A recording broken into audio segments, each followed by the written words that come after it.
बिहार में असेंबली इंतखाब के पहले मरहले के लिए इंतखाबी तशहीर का आज आखिरी दिन है। पहले मरहले के लिए आज शाम 5 बजे से इंतखाबी तशहीर का शोर थम जाएगा। जाहिर है ऐसे में पहले मरहले के लिए सभी पार्टियों की तरफ से आज कड़ी जोर आजमाइश का दिन है। बिहार में असेंबली इंतखाब के पहले मरहले के लिए 28 अक्टूबर को 16 जिलों की 71 सीटों पर वोट डाले जाएंगे। इससे पहले मरहले में जिन जिलों में वोट डाले जाएंगे उनमें बक्सर, कैमूर, भोजपुर, रोहतास, अरवल, औरंगाबाद, जहानाबाद, गया, नालंदा, शेखपुरा, लखीसराय, मुंगेर, जमुई और बांका जिले शामिल।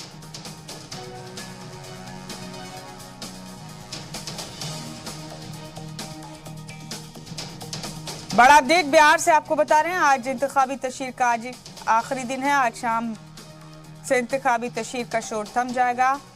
28 अक्टूबर को पहले मरहले की वोटिंग है। बिहार में 16 जिलों की 71 सीटों पर 28 अक्टूबर को वोट डाले जाएंगे। ऐसे में तमाम सियासी जमातें, तमाम लीडरान, तमाम दिग्गज सख्त जोर आजमाइश में लगे।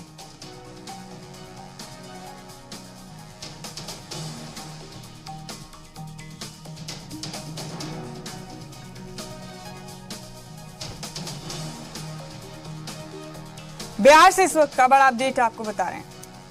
16 जिलों पर वोटिंग है 28 अक्टूबर को और पहले मरहले की वोटिंग के लिए इंतखाबी तशहीर आज मुकम्मल हो जाएगी। आज शाम को इंतखाबी तशहीर पर रोक लग जाएगी।